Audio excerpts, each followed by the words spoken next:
I'm Robin Holm. I work with the CPF BC and Yukon branch. I've been with the branch for a few years now. My previous role was projects coordinator, where I administered the socio-cultural grants as well as organized the Concours d'Étoile and other branch events. Now I'm in a bit more of a finance role, but I'm still managing the socio-cultural grants.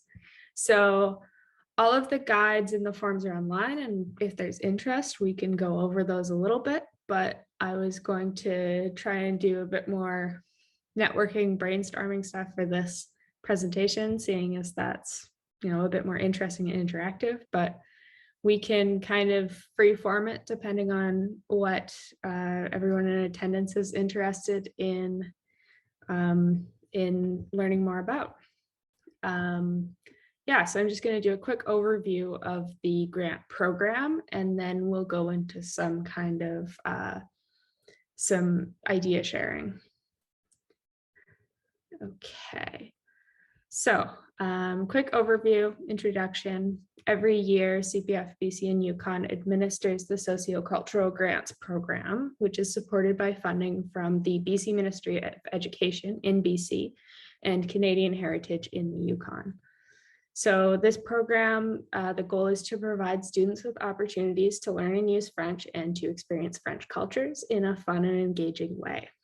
Sociocultural grants are a core support that our chapters can access to fund projects in their communities and provide French experiences for kids all around the province and the territory of Yukon. So we hope to empower you through this program to bring French fun, learning, and cultures to your community.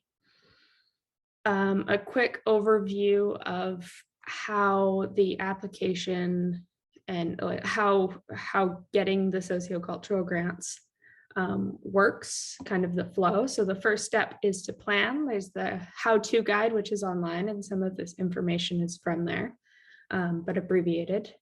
And then to budget your project with your chapter.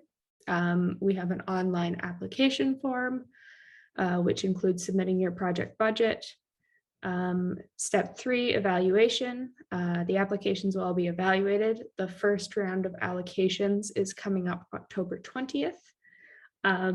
In previous years, like before pandemic, we had a lot of applications that would come in right at the beginning, and usually all of our funding would get allocated then. The past few years have been a bit odd, so I've transitioned to kind of a rolling application schedule where you can apply every month. So while it is important to get your applications in soon, just in case our funding gets allocated elsewhere, it goes until the end of June. So we do want to try and spend it all by then. But you will have chances to apply other than just ending October 20th. So the applicants will be notified of the approvals. There are kind of 3 statuses you could get. You could get approved, which means yes, go ahead with your project. It'll have a number of funding attached to it.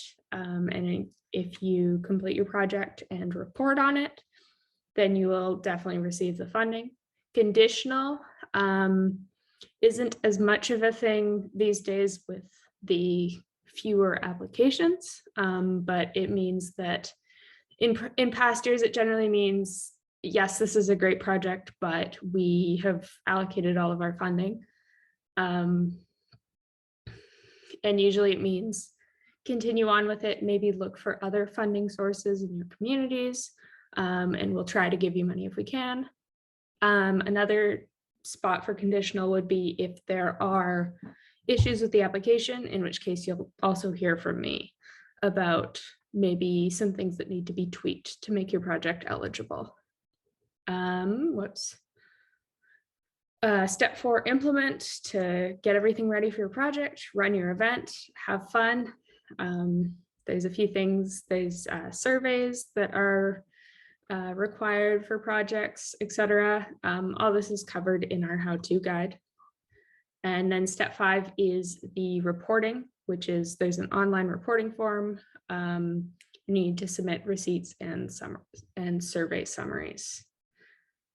So there are a few objectives, which are kind of the key aspects that can guide your applications and what kind of projects you might be interested in putting on. So the first objective is to promote French learning outcomes. So projects should offer students the opportunity to use and practice their French abilities, including the following facets. So reading, writing, hearing, speaking, appreciation of French language and cultures, and expression comprehension, which is basically that they can understand what they're either hearing or reading, and then express that comprehension. So all projects should strive to be conducted completely in French or as much in French as possible to provide immersive learning experiences. So I don't have too many people here. I was going to do some brainstorming about what are some ideas for activities that could promote each learning objective. So I'm going to pull up, nope, not that.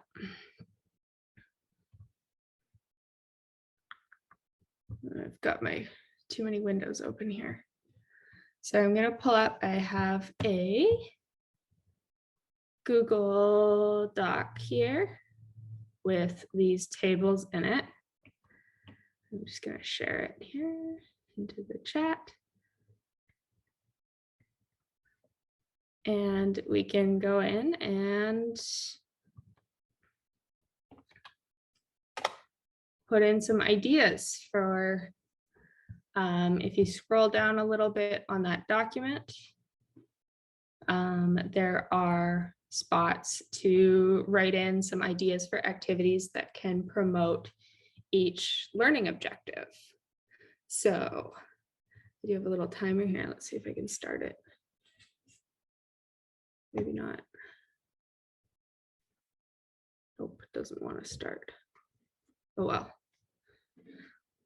We'll just end when we naturally end. So if you have any ideas for different activities that you could put on to run some of these, just give one example. For appreciation of French language and cultures, the cabane à sucre are always really popular to learn about French sugar shack culture, as well as to have a little bit of that delicious tir à érable. So that's a great way to get kids involved in appreciating French language and cultures. Another good one for this spot is the carnivals. And lots of these, because they are, because the kids will be interacting with the coordinators. So we have a BC-based cabane à sucre coordinator. He goes by the Maple Man. So he also does some storytelling. He does some, I think he might play the spoons a little bit. So that will also involve the hearing French aspect. So these are just good. Oh, it's almost one. Now Google's talking to me. Yes, I have lunch, Google, thanks. Yeah, and then so expression comprehension might be something like a drama workshop where the instructor will speak to the kids in French, and then they'll express themselves in French based on their comprehension of that programming. Do you guys have any ideas you want to type in? Or any questions or things to suggest? So these are things that we organize through the district, like so like the cabane à sucre, he would go to different schools for the events, or? Yeah, so there are a few options. There's either partnering with your district to do them during school time, or you can also put them on as community events, like on the weekend or after school. So there's a few options with that, but yeah, definitely lots of chapters will be partnering with the schools and school districts in order to put them on in conjunction with the schools. And I have a partners section later on. Schools and districts are a great partner, and oftentimes they also have funding that goes towards events. So with socio-cultural grants, they fund up to 50% of the event. And then the other 50% comes from either your chapter funds, fundraising, or partners are a great way to get that, the other 50% of the funding covered. Yeah.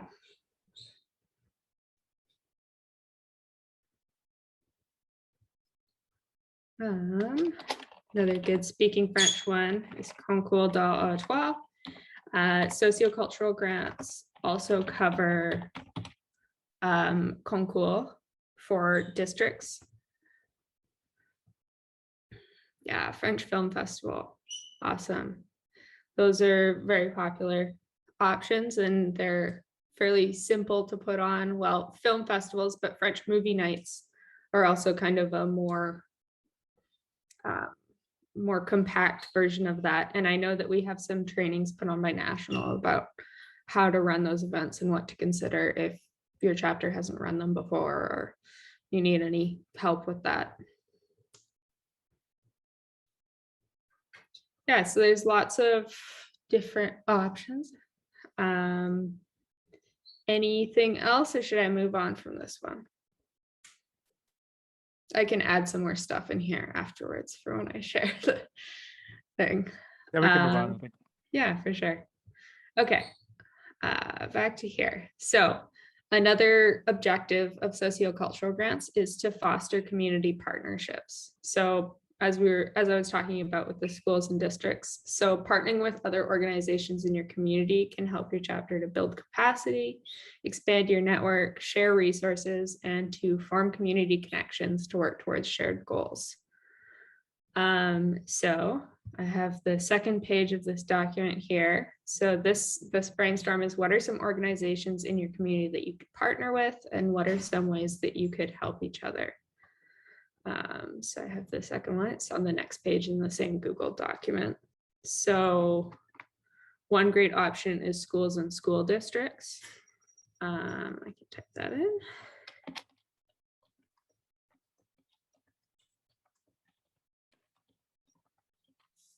And there are a lot of aspects to how schools can help you and you can help schools. So one way is to provide additional funding. Both CPF can provide the sociocultural grant half, and then the school district can provide the other. Their organization amounts. Another way is facilities. Schools can offer great facilities like gyms, AV equipment, even cooking facilities. So there can be some really awesome opportunities there. Yeah, any other ideas for what schools can, how you can kind of help each other out?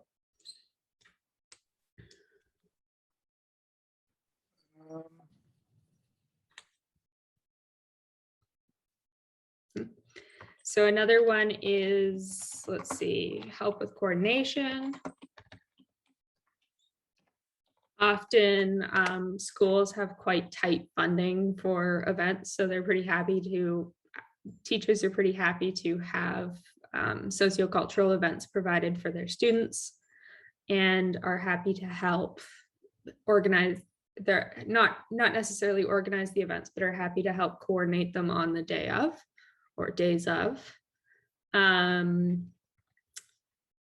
was another one that I thought of and it just vanished. No, it's gone. You'll wake up in the middle of the night. Yeah, promotion.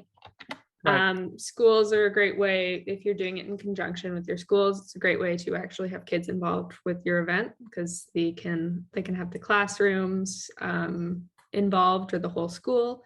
And then if you're running extracurricular events such as a movie night or a weekend activity, schools are also a great resource in order to get the word out to kids and families. Any other ideas for community organizations? I mean, I guess I don't know if your school pack would be considered part of the school or not, but they might be able to Yeah, provide some funds and some volunteers and stuff like that. yeah, that's a great one. It's kind of tied in with the schools, but kind of not. Yeah. Yeah, and it's another revenue source too, is to Yeah. put something on where I mean, maybe some English kids go through, but it's something that they can pick up too. But it's another way to get funds in. Split it Yeah. 3 ways between the school district, CPF, and maybe the school pack or something like that. Yeah, PACs are often a great partner. One that I've heard some really good things about, and there have been some really great events, is community sports associations. So, for example, like our South Caribou chapter puts on for their winter carnival, they do a cross-country ski race with their local sports associations, so they can help to provide activities,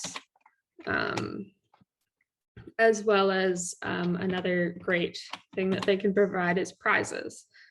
You give them some publicity, and they give you some prizes for your activities. Yeah, there's another great one is a community French organization, such as your local Francophone Association. I know that the Surrey Francophone Association is quite active and offers a lot of programming. Okay.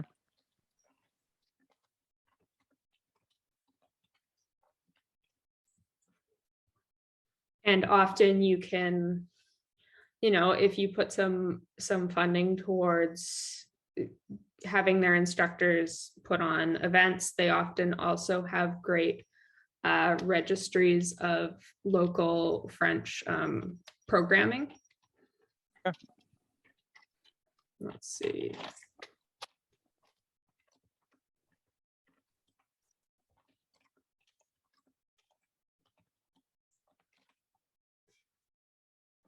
Yeah, so there's lots of different ways that you can reach out to community organizations. There's lots of different options for partnership. Basically, any other organization can be a good partner. Yeah, even another one that's good that I was just reading about in my document is neighboring chapters.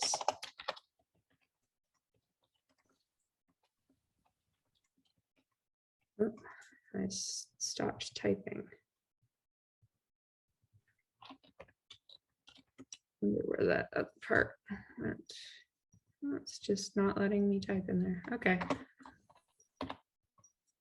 But it can be a great way to say, this is especially the case for more remote chapters, but for example, some of the chapters in like the Kootenays have pooled funds to have a French performer come to their area, and then they'll go to all the different communities in the area and they can share the travel costs for that person to get there. Yeah. Local colleges and universities, also a great way to provide facilities, programming, volunteers, teachers, students, like student teachers, and French post-secondary students are also a great source of volunteers, like concours d'étoile judges. Yeah, so there's lots of different ways that you can partner with local nonprofit groups. Then like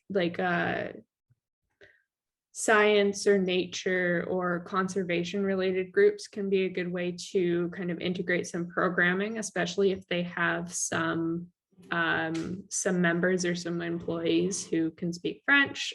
Also, local businesses like theaters, sporting facilities, grocery stores can be great for prizes, venues, food for your activities once we get back to being able to actually have food at events. So yeah, there's lots of ways you can kind of make those links with community organizations.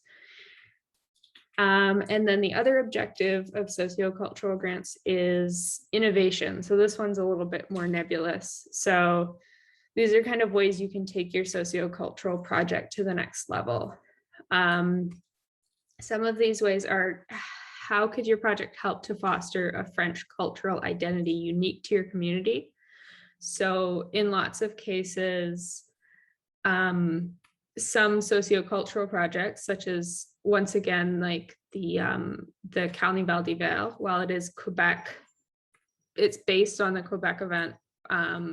But in South Caribou, they have, every year they do outdoor winter activities. They do their cross-country ski race with bonhomme. They have a bonhomme costume that participates in a mascot ski race. That's really fun. Delta, for example, has an annual Charlotte Diamond concert for younger kids. So these are projects that become traditions in their community and help to kind of foster a local community. Another aspect to continue to consider are there any attrition issues in particular grades or programs in your communities? Sometimes kind of mid-high school, there can be a lot of drop-off as kids are like, oh, I don't really need to finish with French. So sometimes targeting fun activities to those older age groups who sometimes get overlooked in activities can be a really great way to increase retention.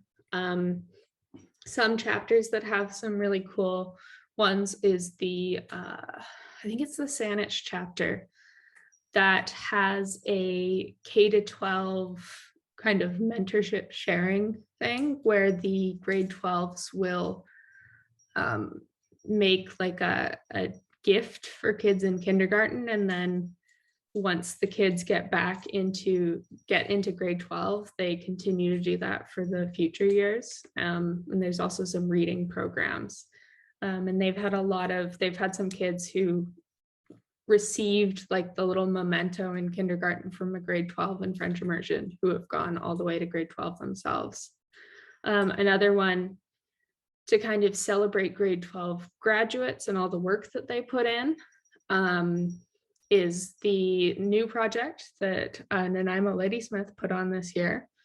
I don't know if Jason wants to talk about it, but they did a really neat ticket to do a scavenger hunt at the local Cetacean, I don't know how to say that at all, but the island just off of Nanaimo, where they got to do, the grade 12s got to do a French scavenger hunt and talk to each other in French and just get a really fun trip to celebrate them finishing grade 12 in French immersion. And then another related to that is, are there any issues relevant to your local French programs or schools that you could address? This one's a bit more applicable to individual communities, but if you have, I can't even think of anything right now, but if you have, let's see, do I have an example of this? I'm just blanking.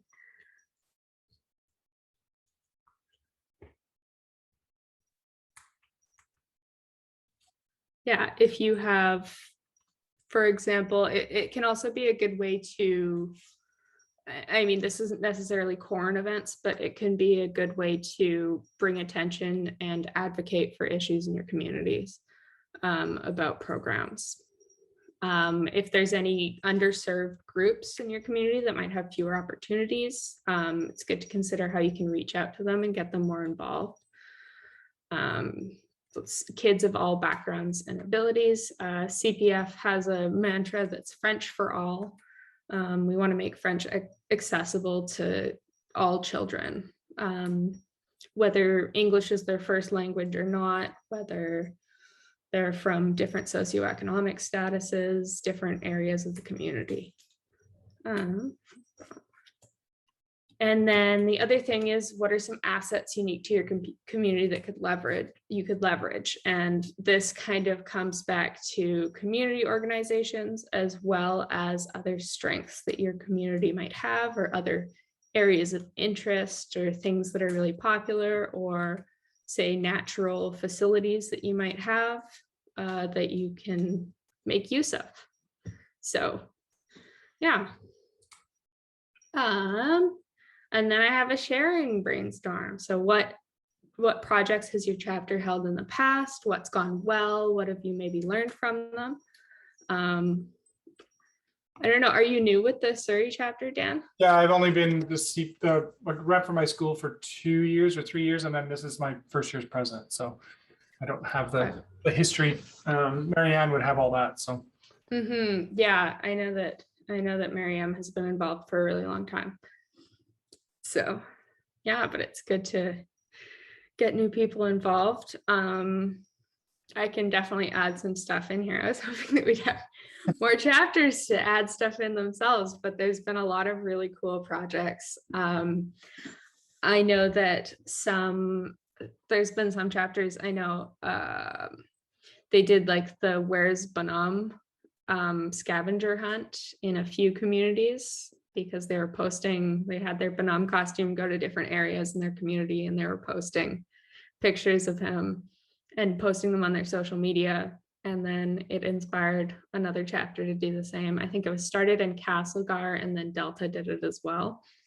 So there can be some events that are, they're easy to adapt to different communities. And it's always great to be able to share those ideas between chapters. So maybe I'll send out this document to everybody afterwards and see if I can get it more filled in. Sure. And then I'll put it in the slides and send it out. But yeah, it's great to have that sharing between chapters of both ideas and resources, and things that have gone well, things that haven't, things that people have learned. We also do have some inspiration. I'm not sure if our inspiration webpage is still live. I'll check that out. There's also the CPF chapters leadership group, which if you haven't joined on Facebook, it's good to send in a request and we can give you access. Have you joined that, Dan? no, I haven't. I'm just going to go look that up. Yeah, for sure. What's it called? CPF chapter leadership? Yeah, chapter leadership group.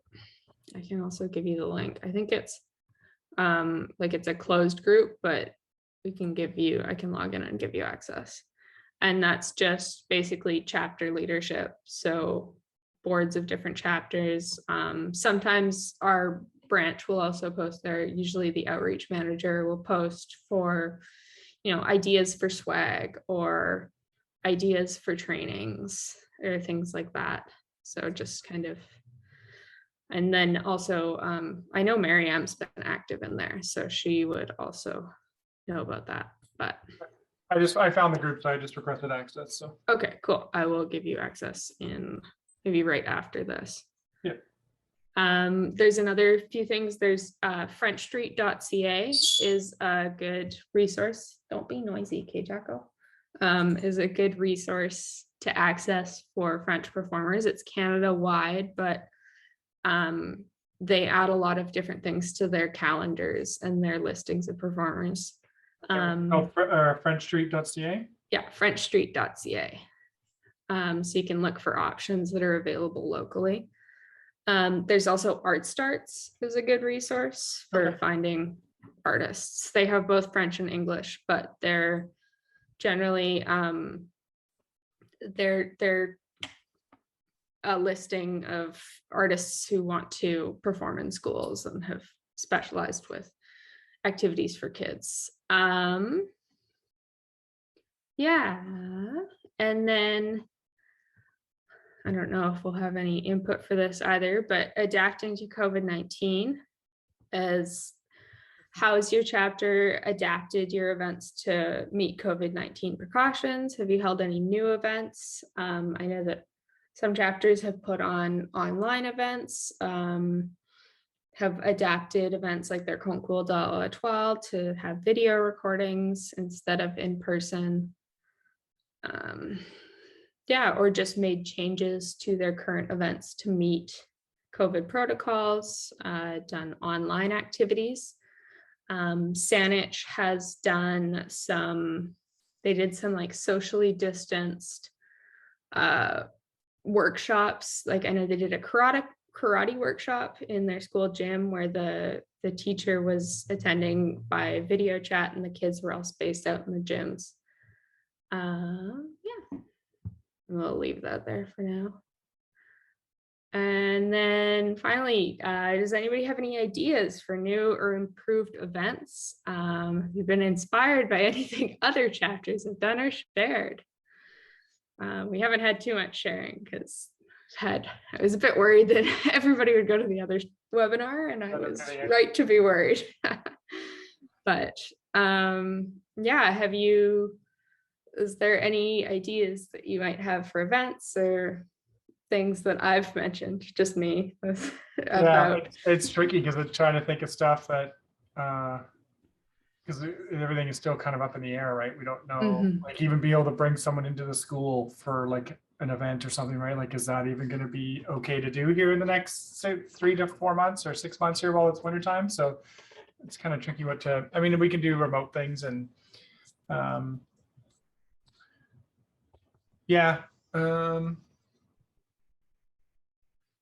Yeah, I think they shared this yesterday with the word wheel, but Paula and Jason in Nanaimo Ladysmith they got some recent French graduates to record some French cooking classes and they put them on their YouTube channels. So that was something that they were able to put on. And then I think they used socio-cultural grants to do honorariums for the kids who did the videos. And then if people were participating, they were providing some grocery store gift cards for people to access for ingredients. Oh, okay. So there's an option. I can just rattle off a bunch of events that people have done. Richmond did a CPF Idol, Richmond CPF Idol, where they did a French singing competition where the kids recorded videos. That was really cool. Yeah, carnivals are always popular. Movie nights can be done online without too much difficulty. Yeah, if anybody else has any ideas or questions, but probably. I think Jason's just double dipping on, he's listening to both, I think. Yeah, I think so. That's fair. Yeah, so we have some time. So if you have any questions about the application process, Yeah, I was gonna say, since we have time, like if we can go through that, just what that looks like. For sure, yeah. I'm just gonna change the screen that I'm sharing. And then I've got my contact info. You can always get in touch with me at projects, but I will send out the slides. Not sure if my office phone, before we kind of moved our office around, was set up to forward to my cell. I'm not sure if it still is, so I just put my cell number on there. Okay, change my share to, let's do Google Chrome. Okay, so this is where I'll be getting to.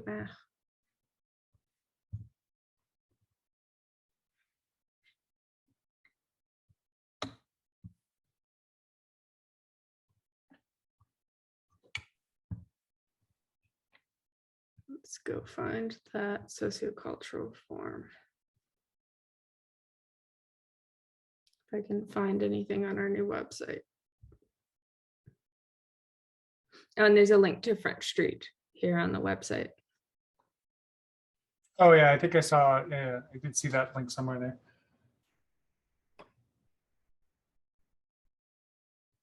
I need to, I don't know where sociocultural grants even are here, which is not great.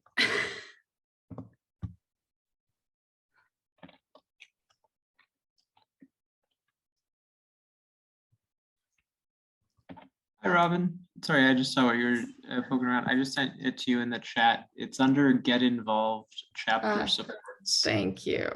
Thank you, Jensen. I think my keyboard died, which is why it stopped letting me type. So need to plug it in. Okay, chapter supports. Here we go.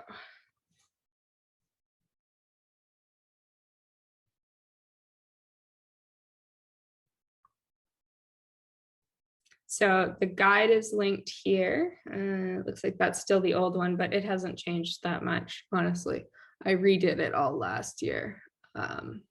So there's a link to the guide, which has a lot of the information I shared, as well as some stuff about reporting and surveys and things like that. We have our application form. I'm not sure if this is updated. Need to do that.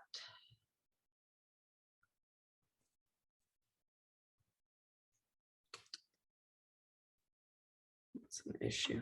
Okay. I'm just gonna pull it up from the back end.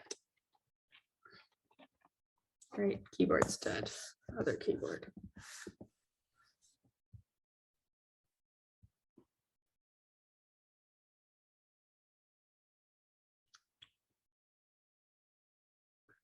Here it is.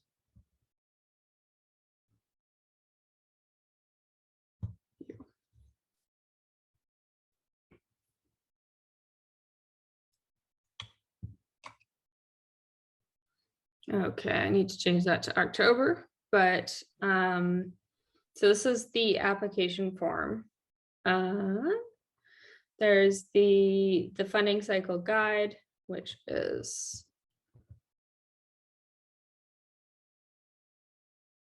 this is the one from last year, but I'll update it. I thought these were already updated. So basically it has some of the steps that I went over. It has the criteria, some examples. It has these inspiration links here. Application form.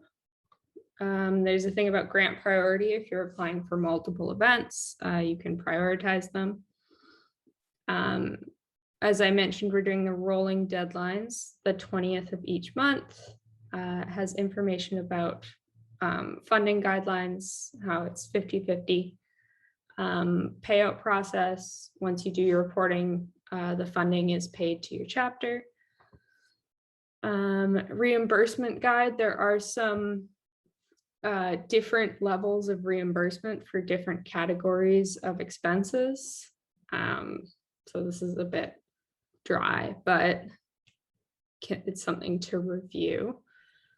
There are things such as permanent resources, books, movies for schools, like socio-cultural grants cannot be used to donate books to schools or things like that.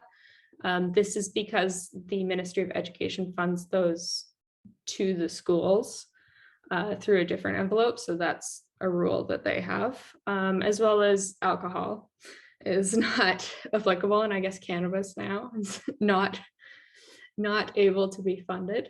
So there's the approval process with the different statuses, different guides here, things about the requirements for surveys. So this is all on our website, and I'm also going to do, I'm going to be promoting this in our chapter updates, and I'm also probably going to do email out to all the chapters about like the new form and the new link now that we're in October.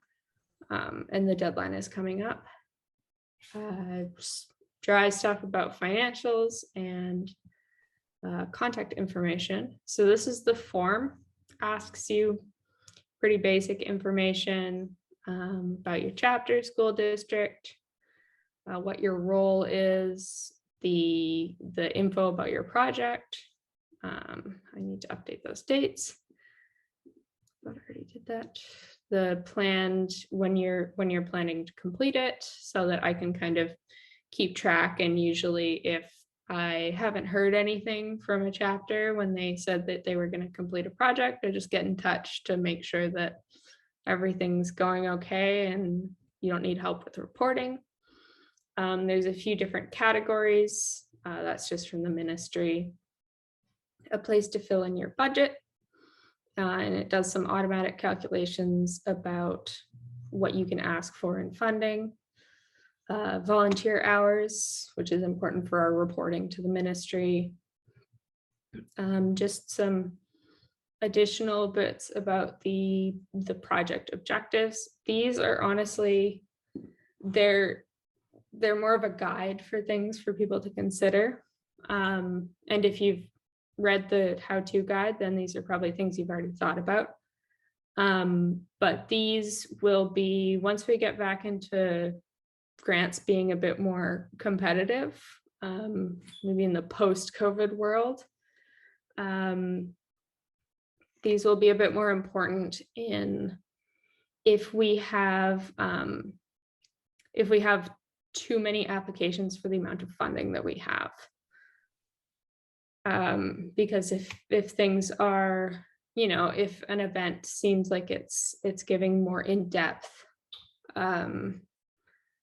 it's going to be providing more enrichment and be more engaging, then it might end up receiving funding where another one wouldn't. But lately, I know it's been hard for people to put on events. So generally, if it meets the criteria of being directed to students, providing socio-cultural programming in French, I try to fund them lately because we have money to spend. Just groups that'll impact. Obviously, our targets are French immersion, intensive, and core French, but it's always good to involve francophones. And core French includes kids in English, at least above grade 6. But if it's possible to include more kids for a very small or no cost, then it's always good to, you know, include them. Just learning objectives. Will the event take place in French? Most of this form reflects the things that are in the how-to guide. Partnership and networking, and most of these aren't required. And then it just asks if you've read the guide, just so that there aren't any things that, you know, might be missed. So it's a reasonably long form, but it's everything, basically everything that's in the guide, which is, you know, 12 pages with graphics. So it's not too, I've tried to make it as uncumbersome as possible while still getting all of the information that I need, and still kind of promoting those aspects that we want to encourage. Do you have any questions about the application process, or? No, I think I'm okay for now. Like you said, it's pretty straightforward to just go through it and fill out the pieces. So yeah, and I think you can save the form and it emails you a link and you can keep working on it later. And so do we fill, and this gets filled out obviously before, because we need to, like, the budget wise is just like a rough budget of what things will cost, kind of thing. Okay. Yeah, it's just so that I can kind of earmark the funds, that then once you report, I can actually reimburse them. Right. Okay. So yeah, the timeline, you will get the funding after the project is reported. That's the other thing with the grants. So yeah, there is some delay there, but yeah.